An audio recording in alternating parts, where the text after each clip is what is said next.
Hello, everybody. Welcome to Cool Sports Guy. I'm Tom. Joining me today is Jarrett. How are you doing today, Jarrett? Doing good. How are you? All right. We have plenty of things to talk about. We are down to two last teams remaining in the Super Bowl hunt.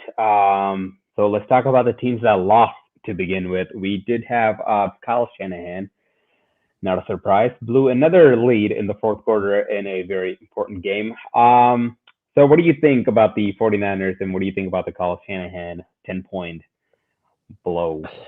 I don't even really know what to say about the whole Kyle Shanahan blowing leads thing at this point, because whichever I don't remember what the number for the Super Bowl was. Whenever it was Falcons and Patriots, he was the offensive coordinator, made all the play calls. They got a huge 51. lead. As we know, 28-3. Somehow Brady made the greatest comeback of all time. Don't need to get into that. Maybe that's a fluke. Everyone blows leads to Brady. Then a few years later, Super Bowl, his head coach of the 49ers going against Kansas City and Pat Mahomes. I think it was around like a 10-point lead that game, I believe. Yep. It was a with like 10-point 8 minutes left.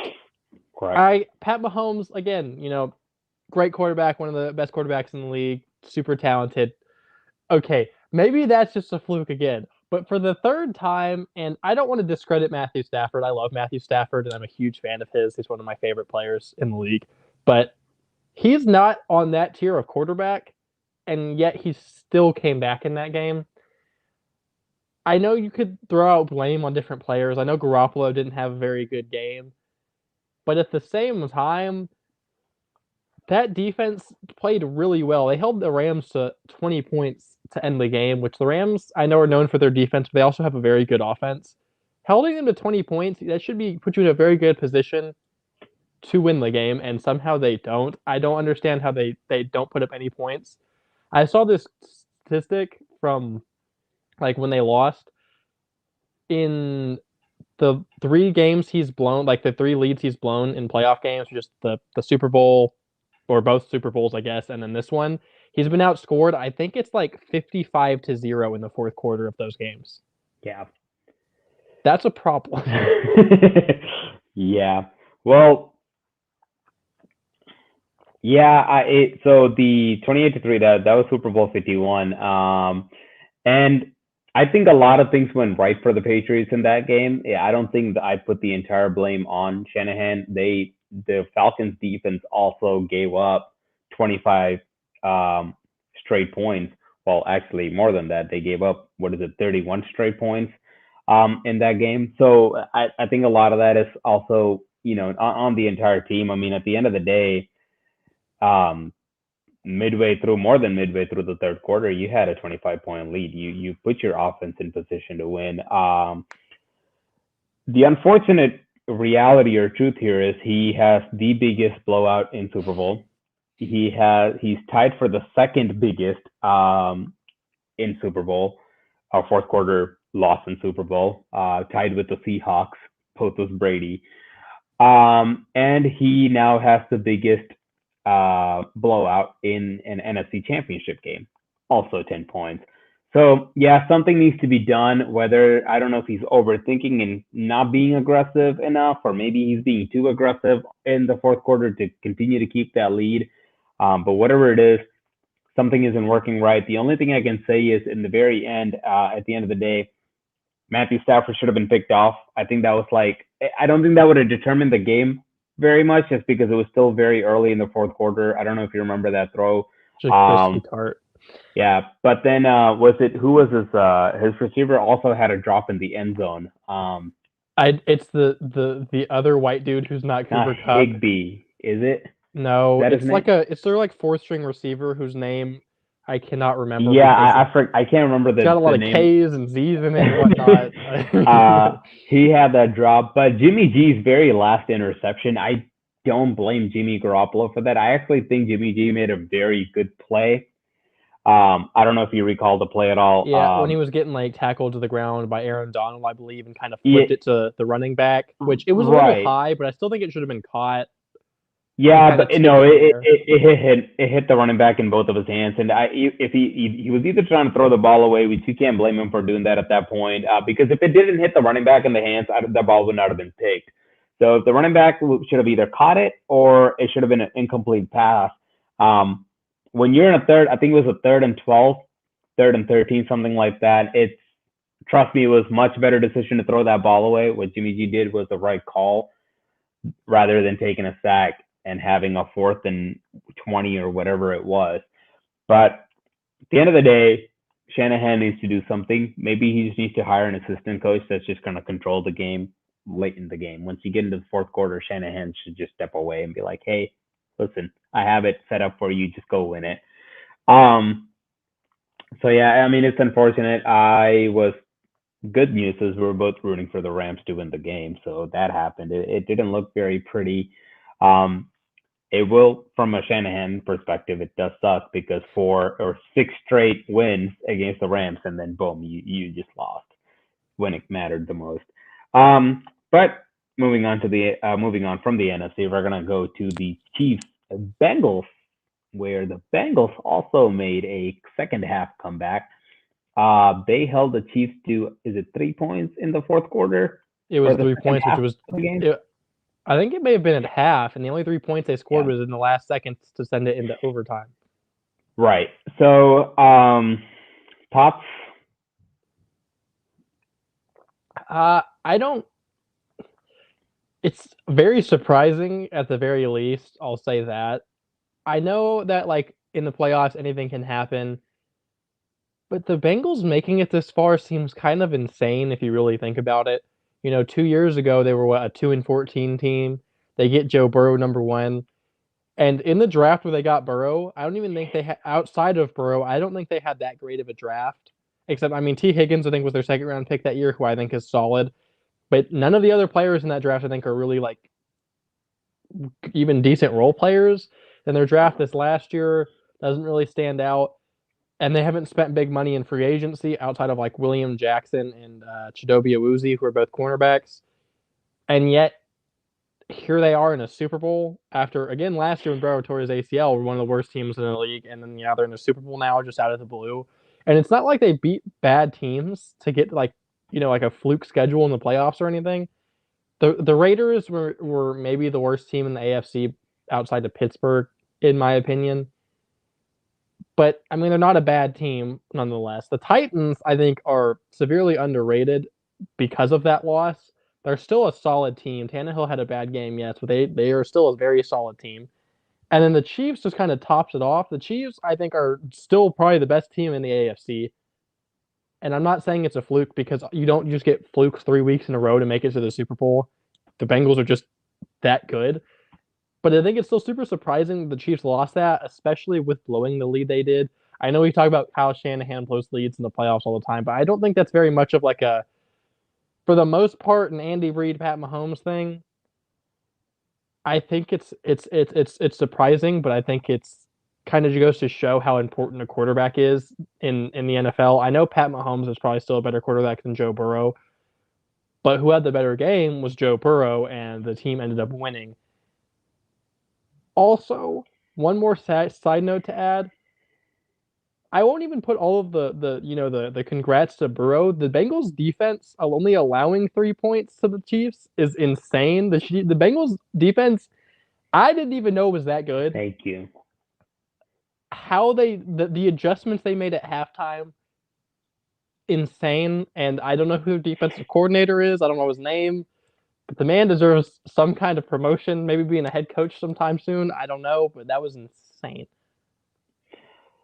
So I'm glad you said that because that was the first thing I was going to mention about the Bengals was credit to their defense. And I'm not trying to take anything away from Joe Burrow, but I think Joe Burrow is getting a lot of credit here. Not even the Chiefs game, because holding the Chiefs, great job by the defense.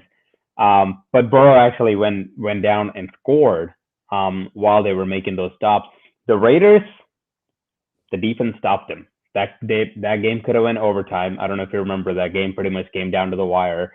The Titans, if Tannehill, even after throwing 2 interceptions, he was going down the field and they were about 20 yards away from field goal range to put the game away in their favor, and Tennessee would have moved on, but then he threw a 3rd interception. So these games are coming down to the wire for the Bengals. And I think that they're catching some breaks on the way. I gotta say. Now onto the Chiefs. I was so disappointed in the Chiefs. Um, Not because they lost. They didn't lose to a bad team. They lost to a very good team. Bengals stepped up. They did great, but I was very disappointed. And a lot of people are giving crap to Tony Romo for what he said during the game. He said to just let the Chiefs score if you're the Bengals. Um, I don't know if you remember, but we were texting during the game, and I said the same exact thing. I agreed with Romo seconds, there, yes. just a few seconds before Romo said that. I am so disappointed in the Chiefs, and originally I was starting to be so disappointed with the Bengals because I'm like, you have a minute and a half left. The Chiefs literally just converted a third down. Why would you try to hold the Chiefs from getting a touchdown when they're literally 4 yards away from finding the end zone? And I was thinking, okay, if I'm the Chiefs, what do? I run some clock, right? I run the ball on first down, just keep running the clock down, and either I'm gonna kick a field goal on fourth down, and the game's gonna for sure go overtime, or I'm just gonna score a touchdown and not leave any time on the clock left for the Bengals. But if I'm the Bengals, I'm just gonna let the Chiefs score, and then I'm gonna take the ball, try to go back and score because it's the Chiefs. They're gonna try to find a way to score. Congrats to the Bengals. They found a way to stop the Chiefs. But I'm so disappointed in Patrick Mahomes. And typically, the lack of being a veteran shows up in these situations, but Mahomes has been here before. He should know not to take a sack on second down. Okay, first of all, you're standing in shotgun formation. You're going to get the ball, dude, either throw the ball within the first 3 seconds, throw it away, throw it to the ground, do whatever you need to do. What's the last thing you do? You take a sack. And he took a sack. And then you get up and you go, okay, learn from the mistake. What do I do next? Oh, yes, let me take a strip sack, which, by the way, almost lost the game right there and then, because if the Chiefs wouldn't have recovered it, that would have been game over for the Chiefs. And then now your potential fourth down field goal that would have been about 18 yards or 20 yards just became, I think they kicked a 41-yarder. I think they set themselves up to just continuously fail, especially in that last drive. I mean, they could have come up with two good plays to even get close to the goal line. It was first and goal from the 4. They could have just ran the ball 3 times in a row. Even if you get stuffed, you're just going to get stuffed on the line. You're not going to lose too much yardage. I just think that was terrible execution. They lost that game themselves. And then at the end of the day, kind of proved my point a little bit as far as overtime rules go, because who got the ball first? Okay, listen. You know what the record is for teams who have gotten the ball first in overtime? I don't care about the record. I just proved my point. It is now like 11-2. The only exception is this. Hey, who's the most explosive offense in the NFL? Actually, I think it's 12-2 because the Chiefs won last week. But who's the most explosive offense in the NFL? Listen. I will give you some credit that they got the ball first and didn't win, but at the same time, I still think the rule should be changed just because it'd be better regardless. I'm just saying. I will say though, I know people can look at the game and say like the Chiefs played terrible in overtime with the interception like almost immediately. I don't hate the decision that the Chiefs did to throw like a deep ball down the sideline. I don't remember who the intended receiver was, but it kind of got tipped into the air. Was it for Hill? It got tipped. It was like an awkward play where the ball got tipped into the air. The ball didn't just get tipped into the air. I forgot who the DB was. He made a really good play. I mean, the ball was going right into Hill's hands, and it got tipped right in front of Hill's hands. If that ball was about half a second sooner, that probably would have been a catch. It was just a really good defensive play. Mahomes did throw into double coverage. I mean, he was going for Hill. Bengals knew he was going for Hill. They put 2 men on him, and I think it may have been the safety that came in. The safety is the one who got the pick. The safety was Von Bell who got the pick. I don't remember who the cornerback on him was. Von Bell, I think, he wasn't like out of position or anything. Don't get me wrong, but I don't think he was there to like to knock the ball down, kind of double coverage. I think he was just in the area that Yeah, worked no, out getting the he pick. just saw the play happening and he just ran towards Hill, and Which that's what I I'm saying. feel that's why I'm saying I think that the Chiefs is not a bad decision to go It's to your not. best target. I It think wasn't. it was just better defense than offense. Which I also want to No, throw this it out was just here. a good play. I just want to throw this out here that the Bears did beat the Bengals in Week 3. I know it doesn't matter now, but it Doesn't did matter. happen. So I'm just You oh know, no, Week you 2. know It was who Week else? 2. Throwing that out. You know who else the Bears beat last year? The Bucks. The Bucks. Nobody cares. I care. Yeah. We're the best team of the losers. All right. Oh Lord. Okay. So we're gonna move on. Talking about Bucks. Officially, Mr. Brady has called it quits. Um. So no more Brady, and I'm gonna let you take this one first as well. I was talking to Tom about this before the show started.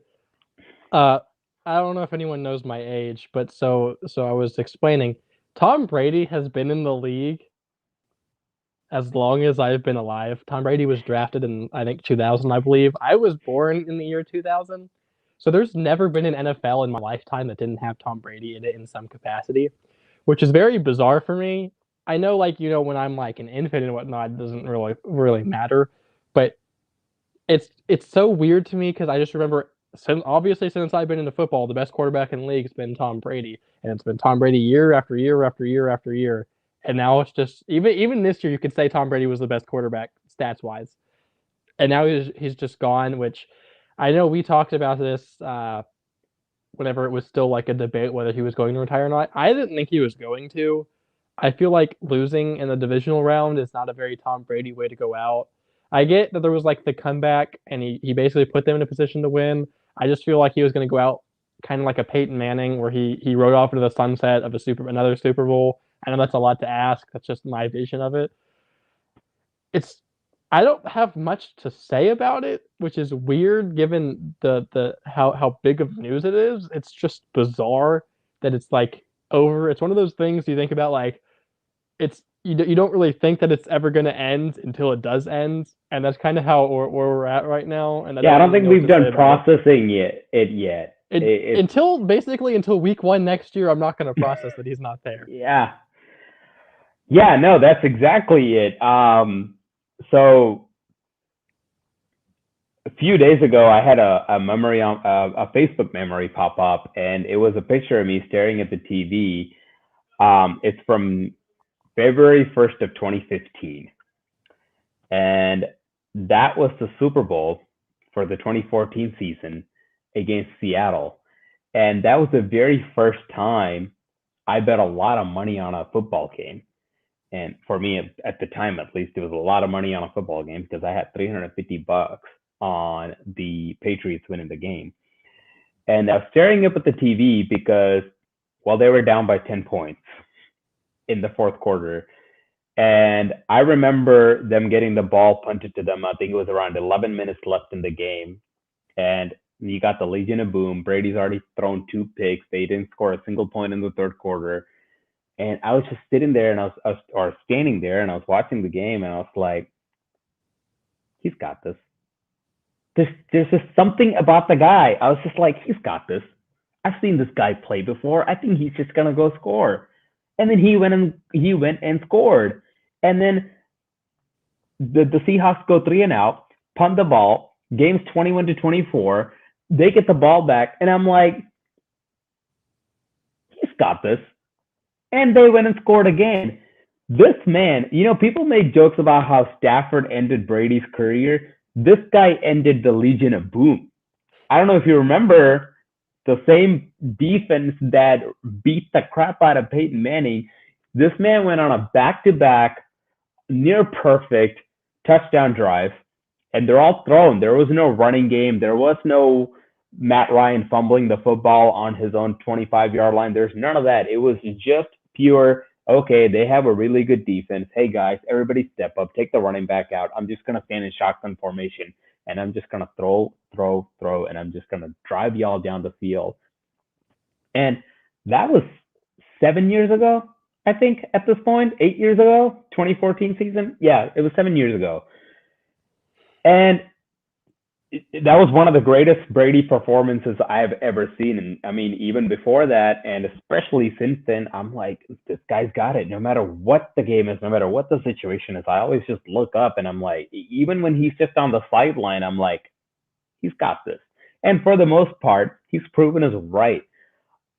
As far as him retiring after losing in a divisional round, I think, and that kind of sums up the expectation he's set for the sport for us. He, I mean, you're talking about a guy who went to another team, won a Super Bowl the next year after having like what is it, three of his receivers hurt, and then having his two of his offensive linemen hurt, and still competing against one of the best defenses he's played against, and somehow I don't even give him all the credit, but for some reason when he's on the field, it happens. Somehow came back from 27-3 down and tie up the game and retiring after a divisional game like that, it's it's not good enough for us. I think I this man changed the expectation of the quarterback position. And you know me, I don't root for a single team in the NFL. There's literally I don't go in and go, oh, go Bears. I don't ever go in and go, oh, go Texans. I don't even used to say go Bucks or Patriots. I never cared when Patriots was playing. If Brady wasn't playing, it was always go Brady. So to me, like you just said, week one of next year, I'm gonna go in and I'm gonna turn the TV on. And it's gonna hit me and go, oh my god, I don't know who to root for. Justin Fields. No, it sucks. I mean, he deserves it, but it sucks. I feel this is gonna sound kind of off topic, but this is the only situation or scenario where I wish Tom Brady was more like Aaron Rodgers and didn't like his family so that he would not retire. Yeah, I a little feel. I mean, bit. I know he's 44, which is really old for an NFL player, but I feel like there was just so much left in the tank. He did not slow down at all, and I'm being selfish. I like to watch him play. Maybe probably not as much as you, but I do enjoy watching him play. And it's just it's the entire landscape of the NFL is going to be different, and I don't like it. The only thing good that came out of this is now other teams have a chance. That's it. That is um, fair, but well, if I keep talking about it, I think I'm gonna cry. So we're gonna move on. Um, we're gonna move on to Brady's old rival team's head coach, previous head coach, Brian Flores. Apparently, well, there's a lot going on with them. He's suing the NFL, but also, fun fact: Steve Ross offered him 100K, allegedly 100K per loss, so they can have a better draft pick next year. What are your thoughts on that? Do you think it's real or?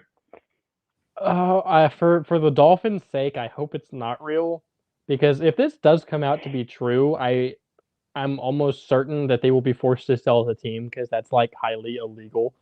Uh, Also for Dolphins fans, that's just I would not want that man to be my owner in the first place. I know some fans want their teams to tank if they have no shot.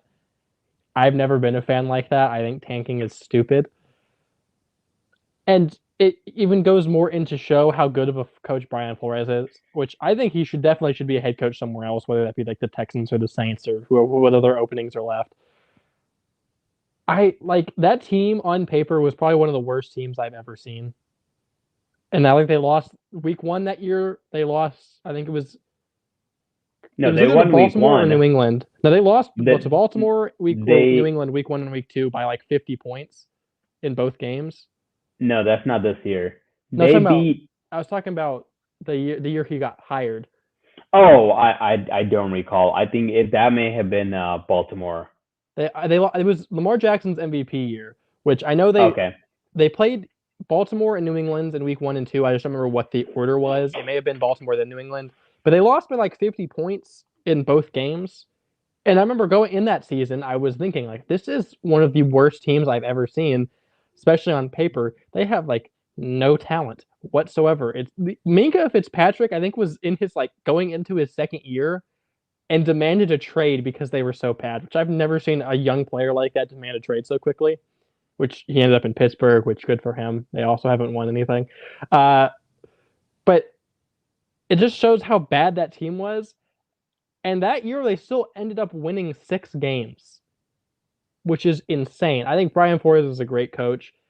Given with the whole being paid $100K to lose games, I mean the Dolphins can hire me to be their head coach if that's the case. I'll gladly accept that offer. But I don't know, because I obviously don't know the insides of this to know if he's telling the truth or not. I very well could see him being truthful in the situation when it comes to that, because I could see an owner doing that. Because if you stuck in being bad to mediocre and getting 10th overall pick, you're never gonna get that blue collar generational talent. Which that year was when Joe Burrow came out, and they also really loved Tua, who they ended up with. But if you get stuck in that 10th overall pick range, you're never gonna get the generational talent that gets the fans interested. The Bengals were the worst team that year, got Joe Burrow, instantly changes the franchise. So I could see an owner doing that. I just don't know for sure if it's true, and I don't know if I even have an opinion on if it's true or not. Yeah, it's probably true. Right? I'm just going to tell you what I think. I think it probably is true. I can totally see an owner strictly from a business standpoint. And again, not from a game or love for the game, nothing, just strictly from a business standpoint going, you know what? It's almost like me saying, let me spend thousands of dollars on marketing and that money will come back to me in sales later. So to him, his idea is probably, let me just tank a season, get a good team around here, and we'll get better. Now, is that the best thing to do? No, absolutely not, because it's almost like fixing games. It's like me going up to, again, if you were the head coach and I walk up to you and say, hey, listen, $100,000 for each game you lose. And you say, okay, deal. And I say, okay, deal. And then I'm going to say, hey, I need you to fly to Vegas and put $200,000 on whoever's playing against Miami this week, because guess what? I got to pay my coach $100,000 because he's going to lose, and then we're going to make another $100,000 off of it because we already know who's going to win or lose. So no, you shouldn't be doing that, right? It's not at the end of the day, the NFL shouldn't be treated like just a random business that you shouldn't purposely tank. Even if you're going to purposely tank, don't just go offer your coach $100,000. I mean, actually, I guess there's not really much of a better way to do that. You can't just go to your individual players and do that. Here's the only issue with what Flores is saying or doing. Does he have paper trail? Because it's a he said, she said situation, and Flores is going to say, well, the owner offered me this much money to tank games. And then the owner is going to say, well, no, I didn't. Right? Innocent until proven guilty. Prove me guilty.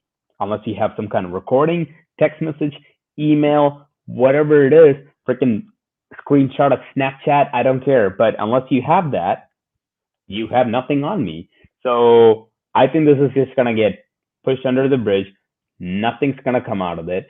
The only thing that I can see, unfortunately, that's going to come out of it, even though Flores is probably being honest in the situation, is him accidentally shooting himself in the foot, because now another owner that might be in the similar situation is going to know, okay, if I hire this guy and I want my team to tank, wrong guy to go to. It sucks, but it's the truth. And I don't think anything's going to come out of this against Miami unless they have some kind of proof, and I don't think there's any proof of this. And he's also suing the NFL right now, which unfortunately, again, it might be true what he's saying, but unless there's some way to prove this, that it's a fact, it's not going to work out, unfortunately, in his favor. So yeah, but moving on to a coach that actually did get hired, who I personally didn't think should get hired. Josh McDaniels got hired by the Raiders. What say you on that? So I think I've mentioned on the podcast before, my stepdad's actually a Raiders fan, and I remember as soon as seeing the whole the headline pop up on my phone, Josh McDaniels gets hired as head coach, I walked straight up to him listen, your team's dumb. This was an awful hiring. I think Josh McDaniels is a great offensive coordinator. I don't think he's a good head coach. I think there was much better options. Specifically, I know we kind of dissed him the entire season by not knowing his name, but Rich Bisaccia led that team, that dumpster fire of a team, to a playoff spot. It only took like 9 weeks. Listen, I did it though, so it's fine. But they almost beat the team in the Super Bowl in the playoffs. Like he led them insanely well with all the problems going on with that team. Even like the week before the playoffs, their either number 1 or number 2 cornerback, Nate Hobbs, got arrested for a DUI after the Ruggs thing, which is insane to me. Still almost won the playoff game. I think he's a great leader, and I think he would have been a better option than Josh McDaniels.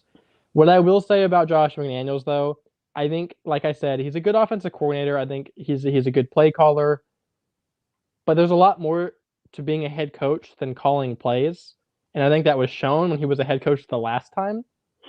I'm not saying people can't like learn from mistakes and get better. I just don't think that it was a good idea. Also, I feel like the Raiders didn't even like really interview other people. They kind of just like, we want Josh McDaniels. That's what we're dead set on. That's what's happening. Yeah. Which I feel like, you follow Tom Brady, who was with Josh McDaniels a long time, so you probably know more about him than I do. This is just from my outside perspective. I think he's a good play caller, maybe not the greatest leader, and I think there was better options. I liked Rich Bisaccia more.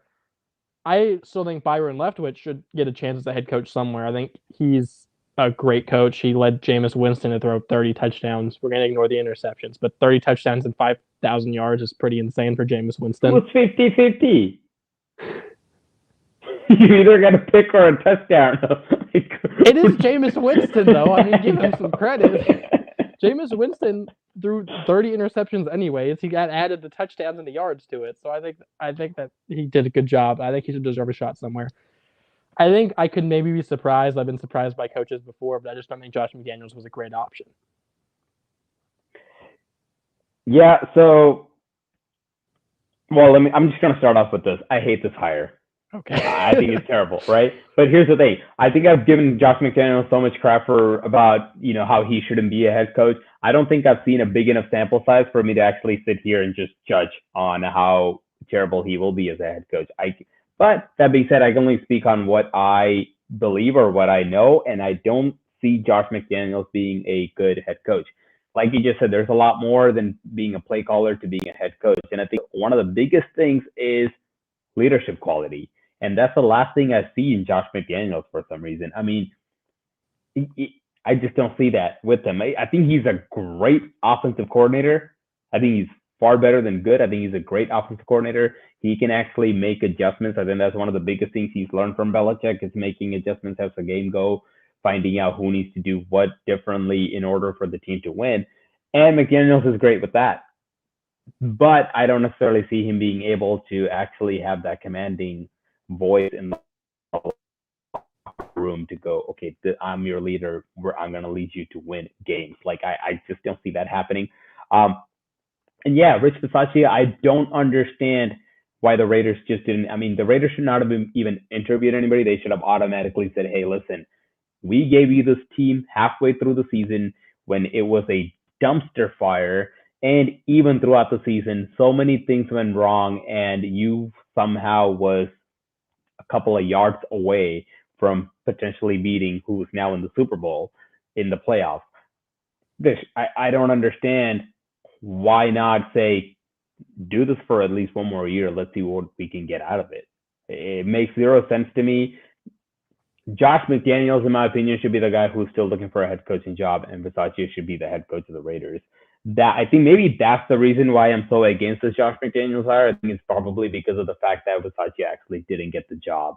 It's blowing my mind.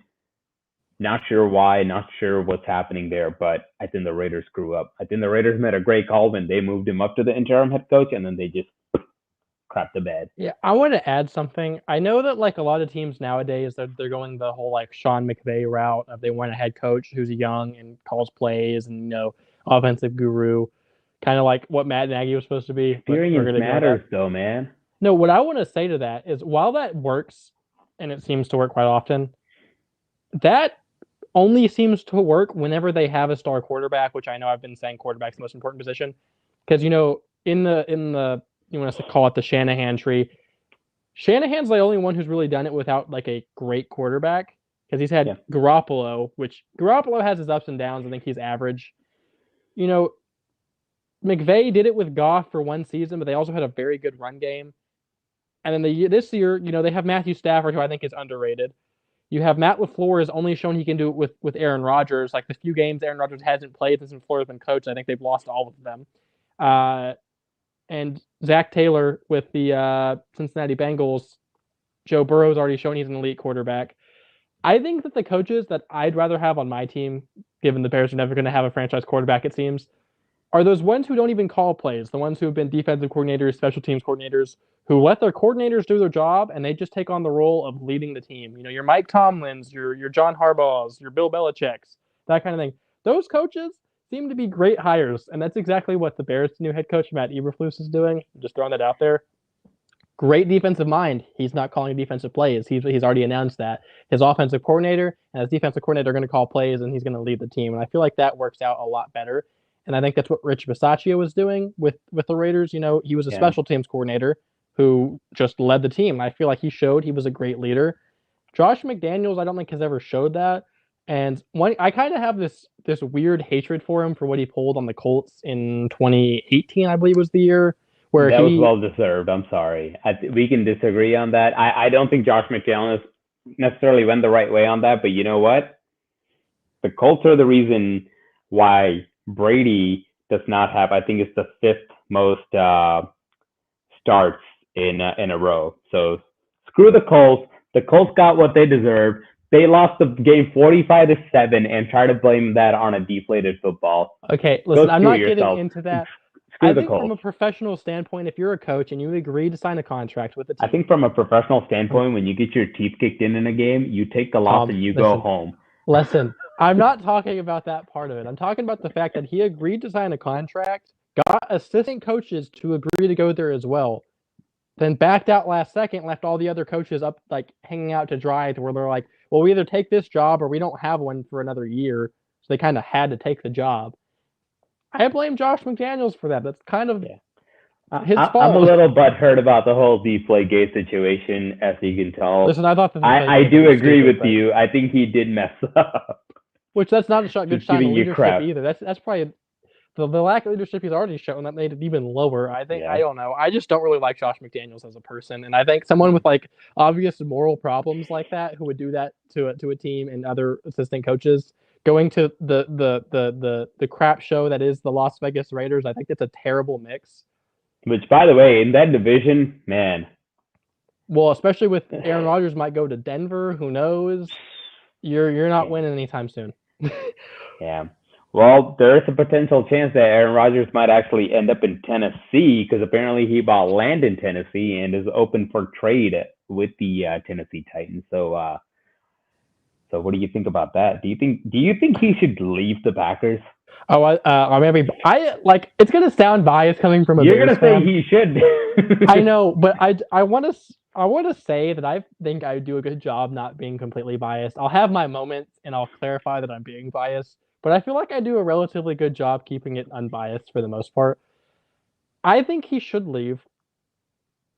I mean, he's doing the same thing in Green Bay every year, where he has like the best regular season any quarterback has ever had, and then they lose immediately in the playoffs, can't get past the NFC Championship game. I feel like he needs a change of scenery. Obviously, something's not working out in Green Bay. I don't think they have the best team around him because look what happens whenever you take Aaron Rodgers out of the game and put in any other capable quarterback. They kind of, unless Jordan Love and Deshaun Kaiser and all these quarterbacks who filled in with Rodgers hurt are the worst quarterbacks on the face of the planet, are Curtis Painter level bad. They don't have a good team around Rodgers because every time anyone else goes in, they look like the worst team in the league. I'm just throwing that out there. I think he should go somewhere. Yes, the Packers have good weapons on offense and they have a pretty good defense. Tennessee specifically, if he somehow managed to get to Tennessee without them having to trade a ton, given the fact he's 40 years old, think of the receivers they could have. They have Julio Jones, which I know he had kind of an offseason. He was hurt a lot. Julio Jones is still a very good receiver. You have A.J. Brown, who I think is one of the best up-and-coming receivers in the league. Obviously, Derrick Henry, the best running back in football, debatably one of the best running backs we've seen in like the last 10 years. That offensive line is pretty solid, as we all know. Adding Aaron Rodgers to that, and I don't know what their cap situation is. I don't know if they have enough to get like a Devontae Adams, but if they can get Aaron Rodgers and Devontae Adams, because I know they want to stay together, that offense would be debatably the best of all time, like without a doubt. That would be insanely scary. And I think that would be a much better situation than Green Bay, who if he stays in Green Bay, they can't keep Devontae Adams. There's like no possible way unless they cut, all pro left tackle David Bakhtiari, both the Smiths at linebacker, Kenny Clark at defensive tackle. They'd have to cut so many players to keep Aaron Rodgers and Devontae Adams. I feel like Aaron Rodgers is probably going to leave to a team in a better cap situation. I could see him staying in Green Bay just from like he's been there long enough. He kind of has, say in what happens. But at the same time, that cap situation, I know people think cap is a myth, but at some point It's so manipulative. You can only push cap so far back, and I follow all these things about cap. There's so many ways that they can move it around, but I think if he stays in Green Bay, they have to cut star players and good role players, and they're probably not going to be able to keep Devontae Adams just because Aaron Rodgers' cap hit is so big. Unless he takes a huge pay cut, which I don't think is going to happen, I don't see him staying. I'd be very shocked if he did. I think him in Tennessee or in Denver, who's a quarterback away from being a championship caliber team, I believe. I think that there's many better options other than Green Bay. Plus, he could leave the division, and the Bears have a chance of winning. But that's the biased part. I don't know which way to go on this because I think this is a very big gamble for Aaron Rodgers. And here's why. So up until this last week, on most of his games, you could have made an argument to why Aaron Rodgers' team let him down in the NFC Championship games or the playoffs or whatever until this last week. Even though he tried to blame the special teams for it, you couldn't score more than a touchdown. That's why you lost. Scoring 10 points in a playoff game is the reason you lost. So that's number one, right? Aaron Rodgers can stay in Green Bay. Aaron Rodgers, with how familiar he is with Green Bay, how good he is, how great his everything around him is. If they can manipulate the cap and keep him there, I think he should stay in Green Bay. Now, that being said, it's not the dumbest idea for him to say he wants to move to Tennessee, right? Because if you think about it, the division Tennessee is in is almost like the division he's in right now. Tennessee is the Green Bay of what are we, AFC South? Yeah, the Houston Texans. Yeah. So that's basically where the AFC version of it. And if you think about it, it's crappier because Houston not going to be good for the next 2-3 years. EC. Jacksonville not going to be good. I don't know until when. Colts was the only thing that was somewhat competitive, but I don't see a lot of juice left in Carson Wentz. And that's pretty much it. And so more than likely, Aaron Rodgers, as far as he's sitting there, compared to going to Denver, if he goes to Tennessee, there's a very good chance that's already a 6-0 team right there. You'll probably, just like Green Bay, you can potentially get the number one seed because Tennessee just did it with Ryan Tannehill. Here's the only issue. The only issue is if you do get the number one seed and you go to playoffs with another team, just like Tennessee, with all that talent around you, and then you lose again in the playoffs, that is not a good look for Rodgers. Now you went from Green Bay, potentially one of the best teams in the NFL. They proved that the last 2 years, got the number one seed the last 2 years, went into the playoffs, crapped the bed. Now you're going to move all the way to the AFC, go to the team that just had the number one seed. You're going to go play for them, hopefully and potentially get the number one seed with them. And then if you lose in the playoffs, buddy, oh boy. So what you're saying is he should Ryan stay in Tannehill. Green Bay so he can blame Green Bay's team. I'm saying moving to Tennessee sounds amazing until you lose in the playoffs with a different team with just as much talent, with a good coach, good running game, good defense, good offensive line, good receivers. Green Bay has all of these things, and you're going to up and move all the way to Tennessee. And if you can't come through, if you cannot playoffs, it's going to be much worse for Rodgers than him continuously losing in Green Bay. That's My what I only think. thing to So add to I that, think though, yeah. I just feel like that's like a scared way to go about it. But I get where you're am coming I from. lying? It makes complete sense. But I think from like Aaron Rodgers, if he wants to be a winner and he wants to win at least one more Super Bowl, Yeah. I think the Titans is definitely the way to go. He can use, just like you said, he could use a change of scenery. I'm not arguing against that. I think it's probably good or better for him to leave. I think everything's gonna like look a lot better for him to just go somewhere else, play, help a team, win, all that. Just make sure you keep winning. Just make sure you get to, even if you don't win it, just get to a Super Bowl. If you lose in the playoffs, again, I'm not trying to scare him out of it. I'm just saying, if you lose in the playoffs, it's just gonna suck. He's just gonna be the guy who just can't get it done in the playoffs. Because at this point, right now, if you think about it, we always talk about how Peyton Manning is the greatest regular season quarterback there ever was. Rodgers is probably on pace to actually be, better than Peyton Manning in the regular season, and then just crap the bed in postseason. Except Peyton Manning had to continuously face Big Ben and Tom Brady in the postseason. Who the heck is Rodgers facing? He faced Brady once. Jimmy Besides that, Garoppolo, Jimmy Colin Garoppolo Kaepernick, twice. Colin yeah, Kaepernick. Matthew Stafford. I I don't know. yeah, Dak Prescott. exactly. That well, he beat Dak Prescott in the playoffs, but he finds a way. I mean, Matt Ryan, his MVP season, they steamrolled the Packers. 49ers, Jimmy Garoppolo, when they went to the first Super Bowl, steamrolled the Packers. But all those games, you can say, okay, that's not completely on Rodgers because his entire team crapped the bed. And then here we are in Lambeau on a cold night. You're playing San Francisco. You put up 10 points. Yeah, I do agree with that. I think Aaron Rodgers kind of already has gotten to the point wherever the people view him as a regular season quarterback. That's all I've seen on Twitter. I think he needs, regardless if he loses in the playoffs the rest of his career, it's not going to change the fact he's viewed as a regular season quarterback. So I feel like put yourself in the best situation to win a Super Bowl, and I think that's not But you in don't think Green it's Bay. gonna hurt?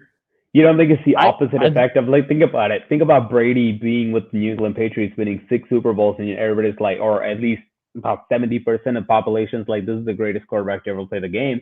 And the next thing you know, signs with the Buccaneers, wins the Super Bowl. Now, like 90% of the population is like, okay, this is the greatest quarterback to ever play the game. Rodgers continuously losing in Green Bay.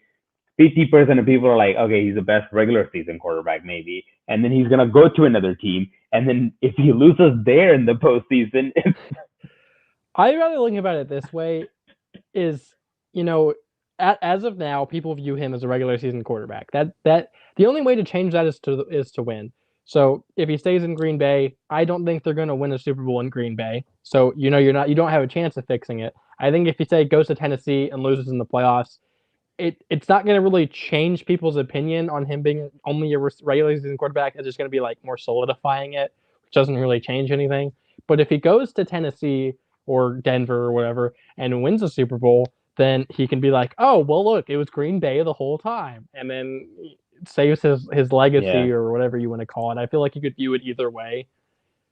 So I at this just feel like point, he's just, there is no win-win situation in Green Bay. So he's just going to gamble that's with my it. opinion, which I think Green Bay Fair is a enough. good team, but I feel like Aaron Rodgers is the reason that they've been a good team for so long. I said that to you and you don't want to listen to me. Listen. I hate Aaron Rodgers with a passion. He's my least favorite NFL player ever, but I'll admit he's super talented. He's the reason that they've been good. I think he should leave, not even for the fact of leaving the division, but I just think there's so many better opportunities. And I'm not Aaron Rodgers. I can't speak for him, but if I was in his shoes, me as a competitor, I'd want to go to the best situation to win if I know I can't get it done in Green Bay. I mean, that's just my opinion on it. I just don't see him staying, especially I feel like he burned some bridges last offseason and kind of set up his contract to get moved this one. I don't see him staying. I don't think they did enough to change. I don't think them losing in the first playoff game they had this year does enough to change his opinion on him wanting to leave like he did last offseason. Fair enough. We just have a couple of minutes before we have to wrap up, so we do have to get to this. We do want to talk about our Super Bowl picks. Well, one of your picks are very much still in it, and the team you said is actually going to win the whole thing is still in it. So I guess out of all of us that picked, at the end of the day, the last man standing, good job. I'm happy and proud of you. So Rams are going to take on the Bengals in Super Bowl. They're playing in SoFi Stadium. 2 years in a row now, the home team actually plays in their home court. Home field. I just said home court. So obviously you have the Rams. Obviously I have the Rams. And I spoke to Mr. Jose right before we started the show, and he joined the bandwagon. He's got the Rams as well. So the question here is, we're not going to argue on who's going to win the game because we all agree on who's going to win the game. How bad do you think the Rams, or how good, however you want to put it, do you think Normally, I would win? say I think that the Rams would win in a blowout, just because I think that the Bengals have done great to get to this point, and I don't want to discredit them for that. But their offensive line is atrocious. The Chiefs don't even have a great defense. They don't have the best pass rush, and they were abusing Burrow. Getting to him quite often. He was just Houdini in the pocket and got out and somehow managed to play a very good game. The Rams have one of the best defensive lines in the league, if not the best. It is scary good. You have Aaron Donald, who's I think probably the best defensive player ever. You have Von Miller in the playoffs. I know I texted this to you during the game against the 49ers. Bucks. Von was against the Bucks. Playoff Von Miller, yeah.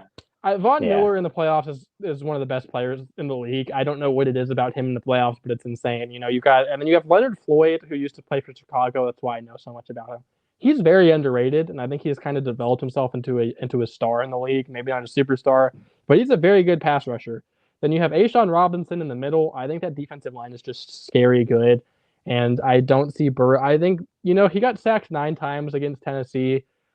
I'm going to do a hot take here, and I think he gets sacked more than 9 times. I think that the Rams' defense is that good, and even if he gets time to throw, they have a great secondary as well with Jalen Ramsey, the best cornerback in the league. I think it's going to be quite difficult for him to get anything going. I think it's going to be another game where they have to rely on their defense, and the Rams' offense is also pretty dang good, and I don't know if I trust the Bengals' defense to stop them. Yeah, I think defensive, from a defensive standpoint, both teams are going to do a pretty good job. But like you just said, the Rams just have a much better defense. Let's face it, especially versus the offensive line of the Bengals.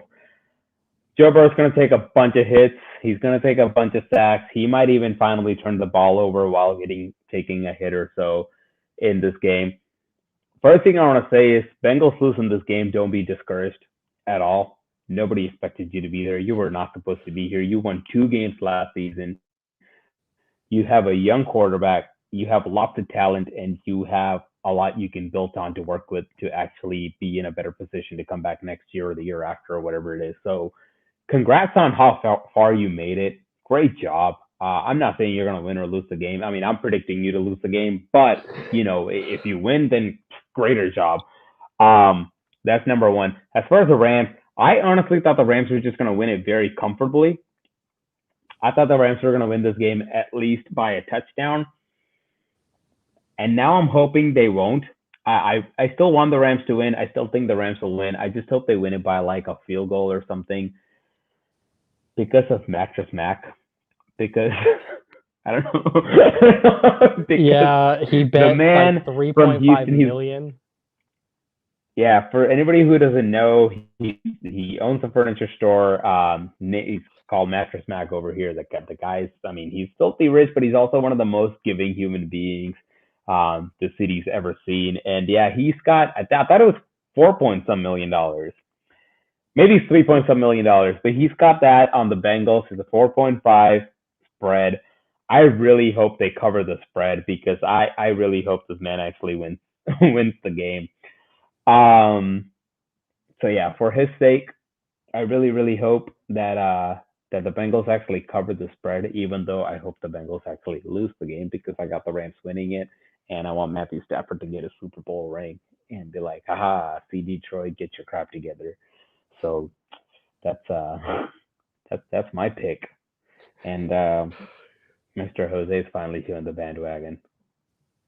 I'm just gonna point out that I picked the Rams to win the Super Bowl back in like September or August. Yeah. Genius. Well, fair enough. I think that's all the topics we have for today. Do you need to add something? I don't really believe so. I know this isn't a Bears podcast, but I like to talk about the Bears a little bit. I'm very excited for our head coach pick. I think our GM also is very good. And I don't know if you know this, but we stole the quarterback coach from Green Bay to be our offensive coordinator, who, if you don't know, follows under the Shanahan McVay tree. So even though we don't have one as head coach, we have one calling plays. So I think coaching-wise, we have one of the best coaching staffs in the league. I think roster talent-wise is still to be determined, but I think that the Bears, Justin Fields, I'm expecting to make a giant leap this season. I'm hoping, and then maybe Justin Fields can be your next Tom Brady. Okay. There is no next Tom Brady. There is a next Tom Brady. It's Justin Fields. There is no Where it's next Justin Tom Brady. Fields, and we're going to leave it at that. You can't convince me otherwise. He can be the next. I was gonna say he can be the next Joe Montana. I don't know. I gotta see a lot before I even say that. So we'll just I'll let you believe what you want to believe, and I'll just sit back and watch, and then see what happens. I'm totally okay with that. But I think that's all the topics we have for the day. Don't forget to check us out on our website, coolsportsguy.com. Jared has a phenomenal article on there for you guys to go check out. And our YouTube channel as well, and our Facebook and our Instagram. Also, go check out some of Jose's awesome interviews talking about if you guys are into boxing and MMA. Until then, until we see you again, thank you so much for tuning in. Jared, you have a fantastic rest of the night. Have a good one. See you later.